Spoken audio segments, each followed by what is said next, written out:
All right. Hi. It's good to see you. Thanks for having me.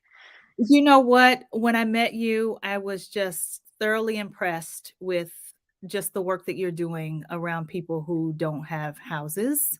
And so I thought that it would be good if you could come just on my platform. There's people from all walks of life who kind of join in and listen in. But as I told you, many of those folks are faith leaders. And Hmm. my hope is that I can get them to care more about this situation so maybe we can help and then find out some of the tips and strategies from you. That sound good? That sounds awesome. Thanks again. This is a really cool platform. Okay, good. Well, I'm glad you're here. So let's just tell people, how did you get to this work? Like, Yeah. Homelessness has been a passion of mine since I was very little. I grew up super poor, but there's a difference between poor and homeless poor. And it was really hard for me to understand. So the first time I saw a homeless person it's where the Kaufman Center for Performing Arts is right now. And it was kind of a vacant field near it. And saw a dude, everything looked different. He was wearing a bunch of coats. Everything looked out of place. And I was like, Mom, what the heck is going on here? And she's like, he doesn't have a home. I'm like, there's empty places in our apartment complex. Couldn't he just go there? And she tried her best to explain it to me. I couldn't really understand it as a 4-year-old. I tried. Um, so then when I was 8, my the way we took vacations was if my stepdad had to go somewhere because his company told him, he would just put us all in the car and we would go. So we'd all share one hotel room, this whole thing. We went to California, we went to Venice Beach, and I saw a homeless dude there and he showed me a magic trick. I still know the magic trick. It's great. And I asked him if he knew the guy in Kansas City, because that's kind of what I thought. Oh, they surely all know each other, which is crazy, but it's what an 8-year-old would think. But ever since I saw the dude when I was 4 or 5, I've been obsessed with this. Started doing it in college in Columbia, Missouri. I would go out every night. I got my schedule fixed where I didn't have classes Monday so that I could be in the streets all weekend. And then I was in the streets pretty much every evening after school, just trying to understand this population. So slept out there with them. It was great. I loved it. It was one of the most formative experiences that I've ever had in doing this. When I came back to Kansas City, I started working with homeless youth at a place called Kids TLC. They had a street outreach program, and it's a whole other world working with homeless youth. Anyone who has an opportunity to do it, they should try and do it, at least volunteer. It's incredibly rewarding, but you see the strength and resiliency in people going through things you just can't imagine, and it's incredibly powerful. Anyone who gets an opportunity, please take it. It's really cool. And then from there, worked with where'd I go next? Artists Helping the Homeless. We did hospital diversion. It was an incredible program. It was kind of the safety net of the safety net. so And can you then, tell oh, go me? ahead. Can you tell me what hospital diversion is? I don't know. Yes, sorry. So, um, what you want to figure out in a homeless system is where do things become cost prohibitive. So, folks who are experiencing homelessness, the chronic folks who are experiencing homelessness, they overuse the hospital system. So they'll use the ER kind of like anyone would a regular family physician. And that's really expensive, and the cost goes back to the taxpayer. So there are programs that help divert people from doing that, right? And most of the time, it's because they're unhoused. So what you do is you kind of teach them a new routine, and they stop doing it, so the costs go less. And it's a way to exact a revenue stream from a system to help pay for something. Got it. So the hospitals want this. Hospitals aren't great at it. They're getting better. Insurance companies are better at it than hospitals are, because insurance companies are the ones negotiating with the hospitals. But yeah, that's kind of what we were doing. And with the chronic homeless, that is where the major costs are, is in kind of misused emergency services. Um, So, but from I there, guess because it's a yeah, warm place, I'm gonna probably get something to drink. yep. Yeah. Stay Yeah. here between 4 and 12 hours. I totally understand why folks do it. It's not good. It is not a good thing for a system. Um, it is not good to take up ER beds and ER doctors' time for stuff that is not an emergency. But you have to unlearn that behavior. So, kind of Yeah. the homeless serving world. Now, you've done some pretty interesting things in Kansas City with veterans to try to get people in houses. Can you tell us just a little bit about that and why it works? And then what do you think can come from that to solve our, well, not solve, but help with our Sure. larger problem with homelessness? Yeah, working at Veterans Community Project was incredible. A few things that work. So, Veterans Community Project is a tiny house village in South Kansas City. It's got 49 tiny houses, but it also has a walk-in center for folks to get food and clothing and hygiene, but also get connected to what's called a VSO, a veteran serving organization. Okay. So let's say that they've never been to the VA, but they're qualified. So we'll help get them signed up. We'll get them signed up for VA benefits, hopefully get them a good monthly income if that's possible. But the unique thing about Veterans Community Project is we would also serve vets who are not eligible for VA benefits. So if you Okay. have any discharge that's other than honorable, you're not going to be qualified. Okay. So we were working with folks who were kicked out of the military for whatever reason, injury, something they couldn't fulfill their full contract, and we will treat them like any vet anytime. And that was an incredibly important distinction with Veterans Community Project, Okay. and it's one of the things that worked. So anyone that's going to get federal funds to work with vets, they have to be a a VA eligible vet. Okay. So one of the things that really works in a system is having organizations that are privately funded. So private money means unrestricted funds, which means you can spend them how you think best. And for most organizations that are trustworthy, that is the way to go for a few reasons. You don't have the strings connected to the money. You can do kind of non traditional things. Like a good example would be you're working with a client, they don't have a work history. Let's say they've been homeless for 7 years. Um, Okay. you put them in transitional housing, kind of stabilize their situation. But for them to move to the next spot, they're competing, right? Because they're going to apply to live somewhere just like anyone. So they're competing with people with 700 credit scores and a lengthy work history. So they don't have a chance. But if we go to that property owner and say, hey, we'll pay you 12 months in advance right now for this person, they're way more likely to say yes. And there's no federal funding or city or state funding that'll allow you to do that, but private funding will. And that is what it's going to take to get this system where it needs to go. VCP Now, was an incredible example of how we could do it. now you mentioned in the session where I was listening in that sometimes um, when you take someone from living on the street to living in a house, that there's some things they need to unlearn. And you use that word again today, unlearn. What are some things as a property owner that if I know I'm going to get the money for 12 months, that I might need to be patient about because there are things that people need to unlearn? What are a few of those?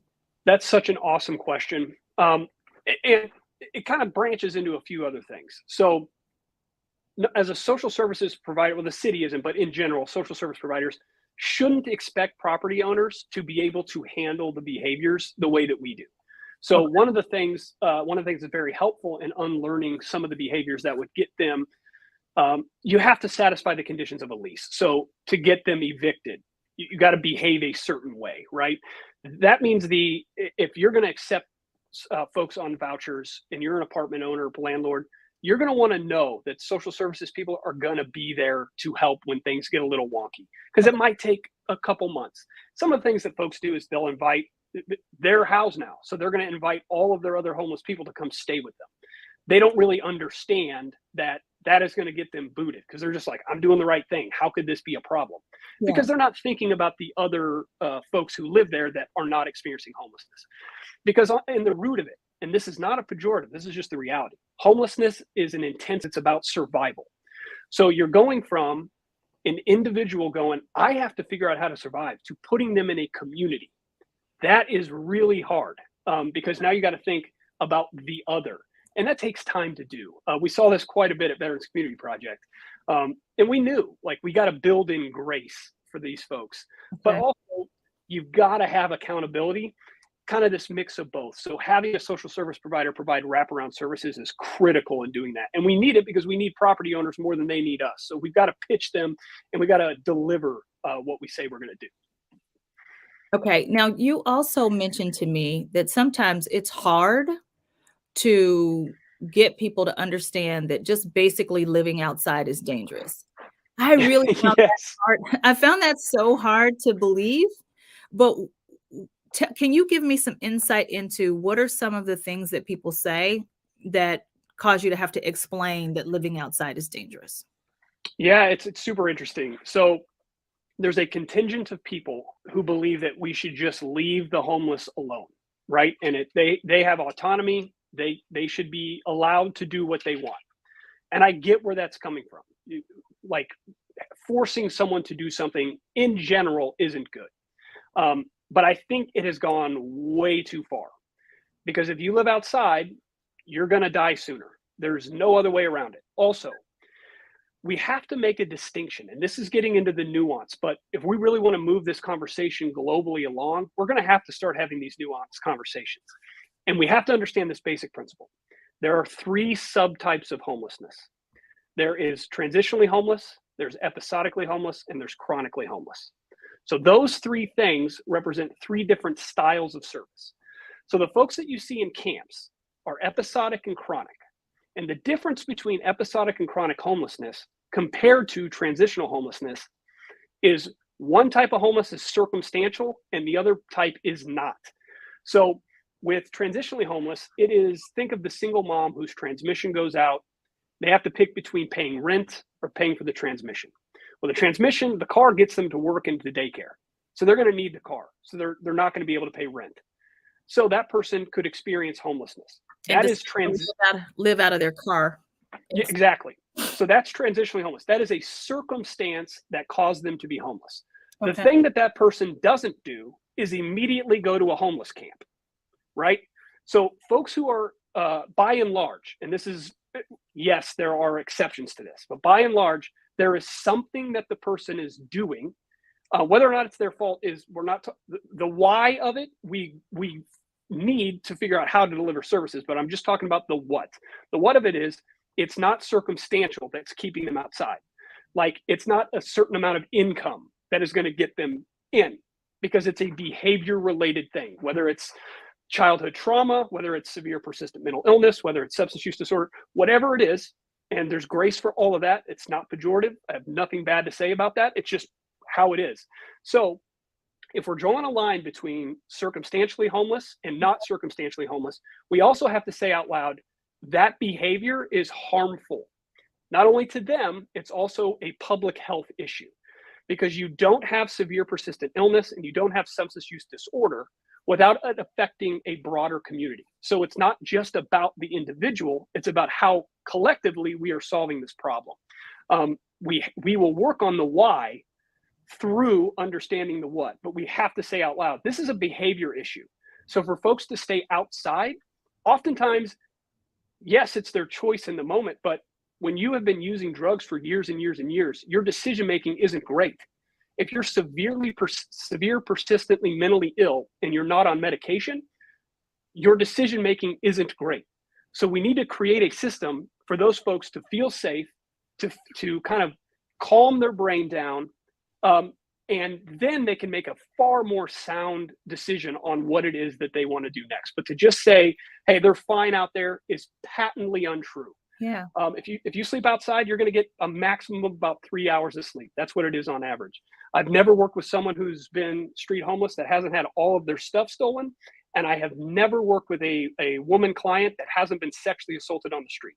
So in every way, I can't say enough. It is so dangerous to be living outside. And we've got to move the conversation beyond and understand that some homelessness is circumstantial. In fact, most of it is circumstantial. But if you're living outside, there is something that's keeping them there. Because you got to answer two questions in this. And you build everything off of that. What is causing people to become homeless? And what is keeping them homeless? So what's the cause and why are they remaining? And those are two completely different situations. And so basically what I hear is it is not questionable whether or not living outside is homeless. Living outside is dangerous. We know that. And when you tell me that every woman that you've known who's been living outside, and I imagine this is probably true for effeminate people who identify as male as well, that they've probably been sexually assaulted. And then also you probably had all your stuff stolen and then you don't get a chance to sleep. And none of us, this is where empathy comes in. Hmm. None of us, if that were us, would want to be in that situation. Um, Yes. and I'm not trying to take agency away from anybody who's choosing to live off the grid. Of course, we want to let those people do that, but that's probably a smaller number. Very, very, very small. And for folks who truly, truly want to live off the grid, that's fine. Let's figure it out. But living in an encampment is not living off the grid. That is totally different situation. Yeah. Another question that I have is really related to just sentiment. Let's say I live in a city where every time I get to a stoplight, there's someone there begging. People have opinions and thoughts about those kinds of things. However, they also don't want people who are homeless living in and maybe housing that's designated for people who are homeless right next to them. What Hmm. what do you say to that, Josh? How do you help us reconcile those two things? Uh, Ultimately, you can't live in public sentiment because the general public is on the highest level wrong about homelessness on almost every way. Okay. So you can't have a solution that doesn't include housing. So anyone who says I don't want this person to be homeless, but I also don't want to do anything about it, are disqualified from having an opinion. So they can have it, but it's not going to mean anything to me because it's not solution oriented. Also, um, the general public is not versed on this in any way. So, but I get it. So, elected officials, they live inside kind of two things. They live inside their voting district and they live inside election cycles. So they need the general public's opinion on these issues. The problem is the general public is in general not going to get this right because there are very few neighborhoods in the country that would be like, yeah, we welcome this. Bring them. We love the idea of helping folks so you can build a shelter in our neighborhood. It doesn't happen. Yeah, So if the you shared a oh, story about growing up impoverished, and even mhm. in your neighborhood, people were like, "No, we don't want um, Oh yeah, facilities and for." so it's a couple things. So NIMBYism, I completely understand NIMBYism. I'm not saying I like it. I just understand it. It's people don't want, just like you wouldn't want a tire factory in your neighborhood. I get it. So I don't feel judgmental about it. Usually through a couple conversations you can kind of get through it. But yeah, I grew up in a place that is rent controlled. I love it. It's kind of poor neighborhood, but I love it. Across the street, we're building. Synergy was building a youth shelter.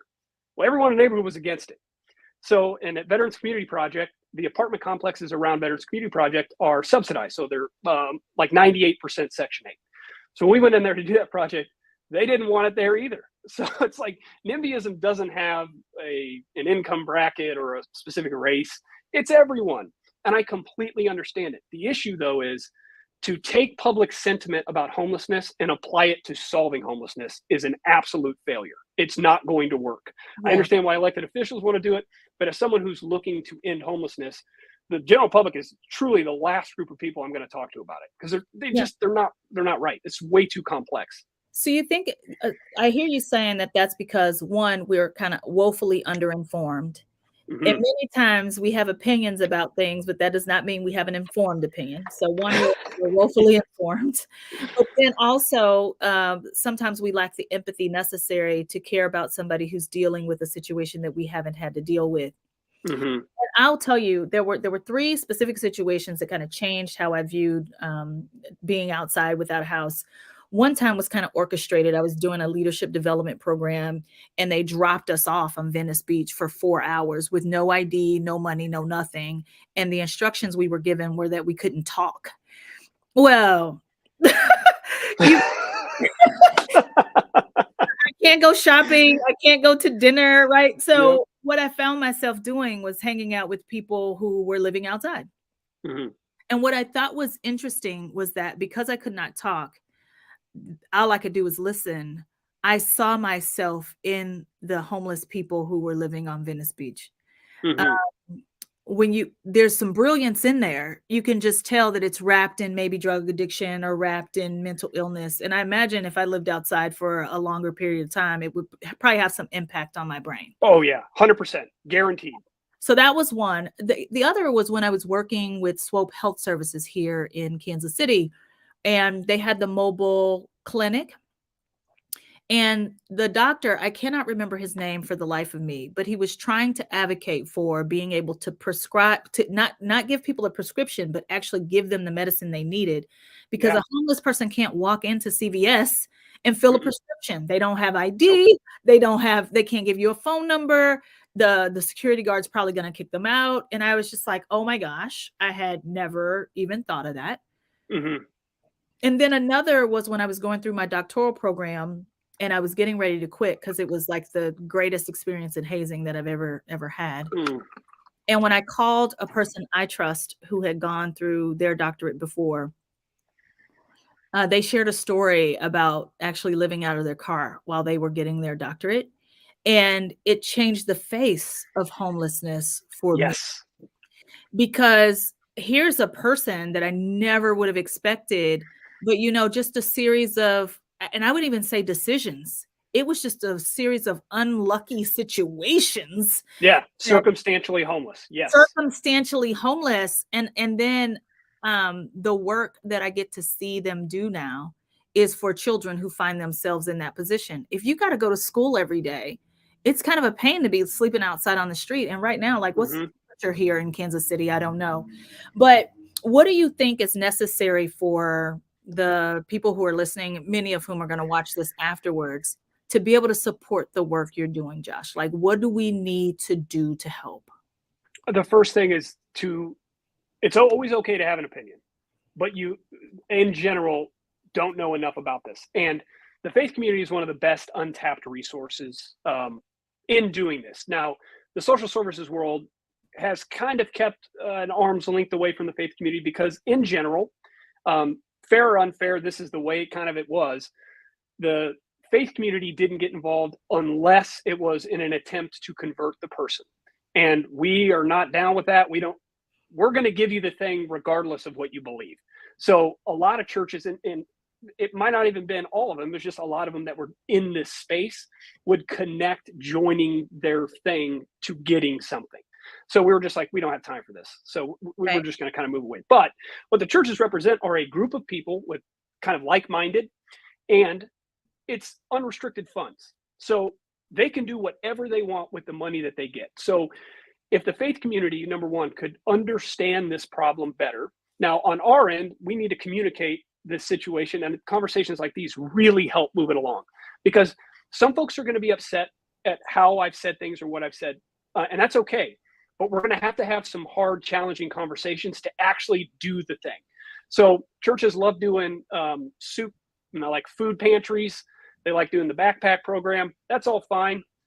Those are very replaceable. So if they stopped, another church could easily jump in. But we need churches to do a little bit more. So, like, one of the bottlenecks is if a person gets a voucher, they're homeless, you get a voucher. Voucher is good anywhere in the city that takes vouchers. They can choose where they want. Well, they need help finding those apartments. And a church community, especially of retired folks, could easily help fill that spot. I've never worked with someone in the street that didn't have their ID stolen. We need help getting folks IDs, right? We need help. These folks need help navigating through these systems, literally being right there as they're making these calls or making the calls on their behalf. Like, we've got to go one level deeper in the faith community. And of course, it starts with understanding the problem and then supporting programs related to understanding the problem. And we're going to have to do more than just the food. We're just so far beyond that right now. Now, Josh, how many people are working with you on this project? In the city, it's just me. So I'm in the process. So there's just a whole bureaucratic reason it's taken forever to bring on staff. We can figure that part out. But so right now, Yeah, it's just a singular you. How many people do you think are homeless in the Kansas City metro area? more than 3,000. And so you are Well, in the city. So there's the continuum of care. There are service providers that are doing amazing work. But as far as coordinating it from the city, it's just me, and it's crazy chaos. I'm running with my hair on fire every day. But I knew that coming into this. I knew that there was going to be this kind of period of, well, what do we do? So right now it's just me. And people get frustrated I can't get back to them sooner. I'm truly doing my best. I'm trying my hardest. And I totally understand. But we're going to bring on a street outreach person because we need to better coordinate street outreach efforts. And there are almost no street outreach folks in Kansas City. So that's a huge, huge issue that we're going to get to help resolve. And we're also need admin folks to help find grants, find funding, and then talk interdepartmentally. There's so much coordination that needs to happen. And the nonprofit world, they cooperate, but they're not near as collaborative as we could be. And by collaborative, I mean there's a deficit, and you as an organization have competency in that in where the deficit is. So you switch what you're doing to fill that gap. That's true collaboration. That's what we need next. It's going to take courage and being bold, but it's also going to take a board of directors that understands that the survival of the organization isn't the only thing. The only thing has to be, and this is from my perspective, and I selfishly saying this, is it's got to be to end homelessness. The survival of the individual agencies is ancillary, but I understand as a board of directors, it's hard to think that way. But if we're truly going to be collaborative, we have to start thinking this way. This is how systems end homelessness. We cannot keep doing it the way we currently are. So when folks go to their board meetings and everything's the same as it was, start asking the questions. Why are people becoming homeless and why are they remaining homeless? And let's figure out what we need to do to answer those two questions and fix it. Hey, Josh, have you written a book or anything? Like, how could I find out if let's say I'm woefully ignorant on this topic? What are some ways? I know I saw that you did a TED Talk, but do you have any other resources that we can tap into to learn more about like solutions to homelessness to kind of shift the way people are thinking about this? So, and this is where I don't blame the general public for not knowing. The homeless services world is terrible at conveying these messages. So there are resources online. They're highly technical, and that's where you're going to lose people. Right. This is a super complicated thing, but messaging it is way easier. So we at the city, we're producing this video series that's going to come out very soon. I'm going to talk through all of it, kind of the history of homelessness, where we're at right now, programs that work, how funding works, kind of how the system works.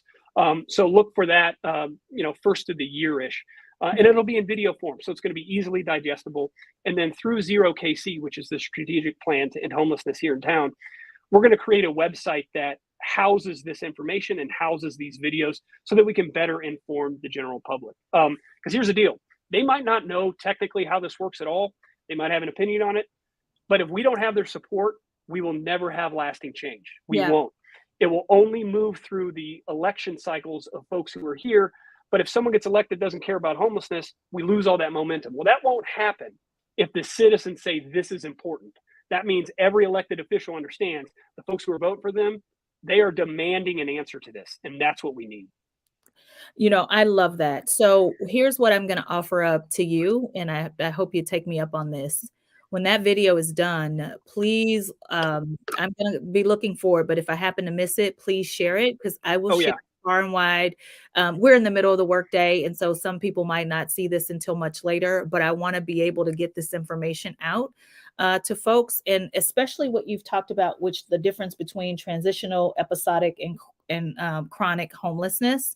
And the easiest one to tackle, you would say, is episodic? Transitionally, because it's circumstantial. All you need is money. Money solves it. The other two, it's a behavior that has to change. Yeah, okay. That's when it becomes adaptive. And that's what's hard. Okay, so if I lost my job, that's the one that's transitional. Yep. So we can fix that by getting you another job, getting you some money kind of thing. Yes. But that's 80% of the homeless population is transitionally homeless. 80%. The overwhelming majority of folks who experience homelessness is circumstantial. But in our minds, the common wisdom is, it's the guy outside, the chronically homeless person.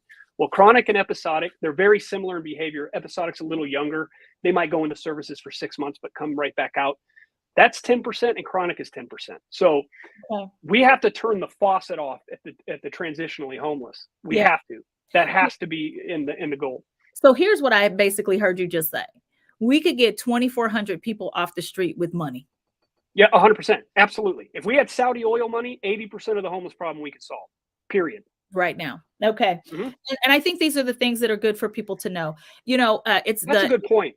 Yeah. The election season just kind of ended and with the Georgia situation. And what I thought was interesting with that is when we're talking about what does it look like to use money to get a message out? They spent $750 million in Georgia Oh my on gosh. on that Senate race.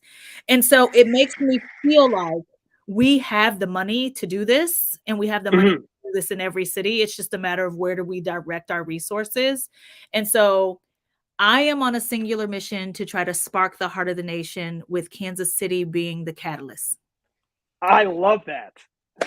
That is awesome. We can start an empathy revolution. And Josh, I am glad to have you as a partner, and homelessness to be Mhm. kind of at the forefront of helping to break open our hearts to do better, because I know people who could probably help us get these 2,400 people off the street. And another thing I wanted to mention tied to voting is that many people don't understand why it's problematic to require ID. You just show, Seriously? oh yeah. But How is you, that that's so easy to understand? well, because it's like if I don't have money to eat, I might not have money, right? To be able to buy ID is expensive. It's 11 bucks. Like Yes, and you that's also have to have prerequisite items that are difficult to get. I know one time I was trying to get some information about my birth certificate. I had to go to Jefferson City, which means I needed to drive all the way there in order to get what I need, because you could mail it in, but I was waiting 6 weeks and it hadn't come back. So I had to drive down there. What does that look like if you don't have a house? You Oh, it's probably don't impossible. you probably don't have gas. And when people think about, okay, why are they on the corner begging when this particular business is hiring? Well, the hiring sign says scan this QR code to get an interview. And there's just so many barriers to entry. So Josh, I Yes. can't tell you how grateful I am, because I know that you being a department of one right now has you really busy. So my heart breaks wide open for you. But also, I want you to know that you have a partner in me, and we're going to help share the message that we absolutely can do something about homelessness. We do not have to become dangerously indifferent about this topic. Mm, yes. Oh my gosh. I love this. I love this platform. I cannot thank you enough for the opportunity to come speak with you, Dr. Price. And I love this. I would love to join this with you. I would. This is an amazing journey. I'm really, really glad to know that you're in the fight with us. It's a big deal. In the fight with you. In the fight with you. Josh, thank you so much for your time. I appreciate you. Whatever you need. Whatever you need. Thank you.